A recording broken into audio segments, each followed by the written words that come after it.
All right, so Stefon Diggs has been traded from the Buffalo Bills to the Houston Texans. Let's take a look at both sides of this trade and break down the dynasty implications for both teams.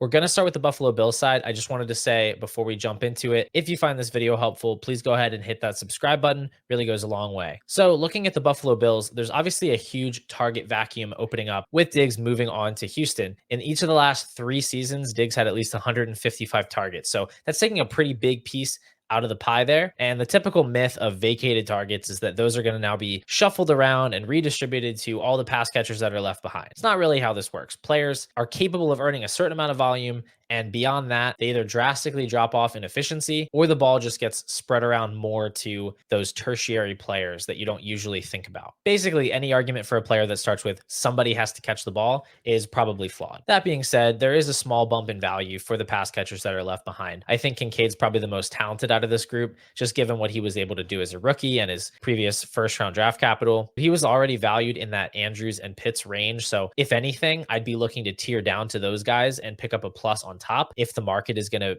give Kincaid a big boost from this trade, or even try to move into a McBride or a Laporta. That being said, he does project well for the 2024 season, and a top 5 finish really wouldn't surprise me. Curtis Samuel has shown an ability in the past to command up to like an 18-19% target share. That's kind of where he's been at in his peak seasons. At this point in his career, I'd say that's probably his ceiling, and I'd be willing to sell him for really any second round pick. If there is hype off of this trade, if people think that he has legitimate upside now because he's the wide receiver 1 in the offense, by all means cash in. He's probably more of like a wide receiver 3 flex type of play in reality. Khalil Shakir is the guy that I have the most trouble getting excited about. He only had a 9% target share last year in his year 2 season. He basically did nothing as a rookie. That's just not the type of profile where we see big leaps in the future. Really, his best case scenario would be to kind of turn into what Curtis Samuel already is, which is like that 17-18% target share type of player operating mostly out of the slot. I think Shakir will just continue to be a role player in the offense. And again, I would absolutely cash out for any 2. Even a couple of 3rd round picks would be fine with me. Finally, we should probably touch on the possibility of the Bills drafting a rookie wide receiver. That seems like kind of the projected pick at 28. It's at least the pick that the fantasy community would like to see. And it's definitely a possibility. I don't think it's a foregone conclusion by any stretch, but if they do take a wide receiver at 28, there's going to be a lot of hype attached to them. And I would definitely be open to fading that player if I'm not in love with the prospect profile, because I never want to be valuing the situation above the talent. So that's going to be something to monitor, but we don't want to get carried away. We don't want another Quentin Johnston situation where we just get stars in our eyes because of the quarterback and we ignore a player's flaws. Finally, Josh Allen.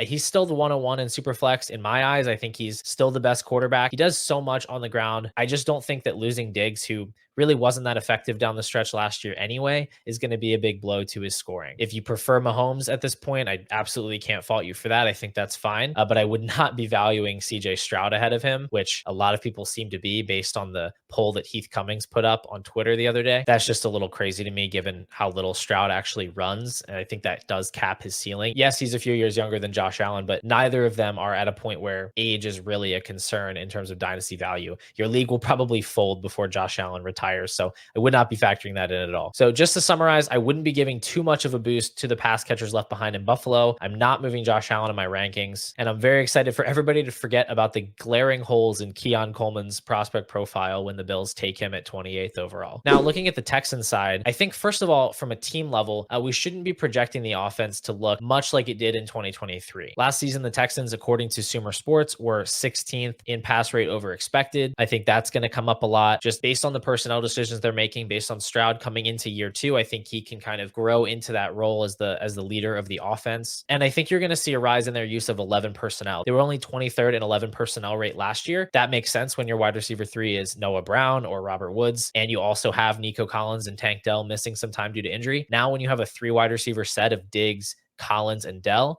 I think you're going to see those guys on the field together a lot. That makes CJ Stroud the clear biggest winner here as a guy who is mostly going to score with his arm. You want him to have the best weapons possible around him, and he has an absolutely loaded cast at this point. I think he should be the 103 in dynasty rankings. It's still too early for me to put him above Mahomes or Allen, and honestly, I'd be looking to trade him for those guys. I've seen him traded straight up for those guys multiple times in the last day and a half. But unless you're getting one of those 2 quarterbacks, I think he's a great asset to hold on to and kind of build your dynasty team around. He's incredibly safe. He's 22 years old. He is a slam dunk dynasty superstar. Looking at Diggs himself, I do think his value takes a little bit of a hit here. At first, I thought it was more of a neutral move, maybe even a slight upgrade because of the increase in passing volume that we could see. But ultimately, the target competition from Collins and Dell is just too steep to ignore. He's been competing with much worse wide receivers in Buffalo for the past few seasons, and he's been able to consolidate really, really high target shares, 27, 28, 29%. I don't think that's possible in Houston. Even if he is the best wide receiver on the team, the ball is going to be spread much more evenly across those three guys than Diggs fantasy managers would like. I'm kind of moving him to a place where I think he's valued about the range of an early second. I kind of see him in a similar mold to Mike Evans, Keenan Allen, and Cooper Kupp at this point. All of them are kind of in that range of their careers where any year could be the year they hit the cliff. They're probably not going to be league winning wide receivers, but they have a good chance to provide you with like 16 points per game. So for me, where I'm rostering Diggs, I'd be looking to see, okay, can I cash him out for a first round pick? Can I tier down into a Keenan Allen or Mike Evans and pick up something extra on top? You can try to capitalize on the name value of Diggs in a few creative ways. Meanwhile, I would be buying Nico Collins and Tank Dell off of this news. If there's going to be any kind of a discount, I want in on that because both of these players are incredibly talented, and Diggs coming into the fold does not change that. He might be the wide receiver 3 on this team. Nico's coming off a year as the wide receiver 7 in points per game. He was incredibly efficient. He had over 3 yards per out run. He was 4th in PFF receiving grade. And over the past day and a half, I've seen him traded for Deebo Samuel, DK Metcalf, Christian Watson, and Jamison Williams. These are all trades from Fantasy Calc's database. To me, that's an easy win for whoever's getting Nico Collins. And then Tank Dell had a great season in his own right. Not jaw-dropping numbers because he didn't play the full season, but on a per-out basis, he was excellent. His 2.2 yards per out run was second only to Puka Nacua among last year's rookies. He also had a great PFF receiving grade, and he's tethered to CJ Stroud for the next 3 seasons on his rookie contract. So of these 3 guys, he's probably the one that's going to benefit the most from this offensive situation. And according to Fantasy Calc, he's been traded for Zay Flowers, for T. Higgins, for Stefon Diggs, and even for a 2nd and 3rd round rookie pick. Those are deals where I would just be so happy to get the Tank Dell side. Overall, I'd value both receivers pretty close to that 109 value if you want to think of it in terms of rookie picks. If I'm trading for them, I'd rather use players before I trade picks, but I think that's a good value range for them. Last player I'll touch on is Dalton Schultz, who is pretty clearly the biggest loser on the Texans side of this trade. He goes from being the 3rd best option on passing plays to the 4th best option, and that's just really going to cap his fantasy upside. I think outside of a few spike weeks where he scores touchdowns, you're just not going to get a lot out of him. And I would not want to rely on him as my weekly starter in any kind of seasonal format. So just to sum up, CJ Stroud is a big winner from this move. I'm buying into Nico Collins and Tank Dell, probably trying to sell Stefon Diggs while his value is where it is. And Dalton Schultz becomes kind of a fantasy afterthought. That's going to do it for this breakdown. Hopefully you found it helpful. If you did, please consider subscribing, and I will see you guys in the next video.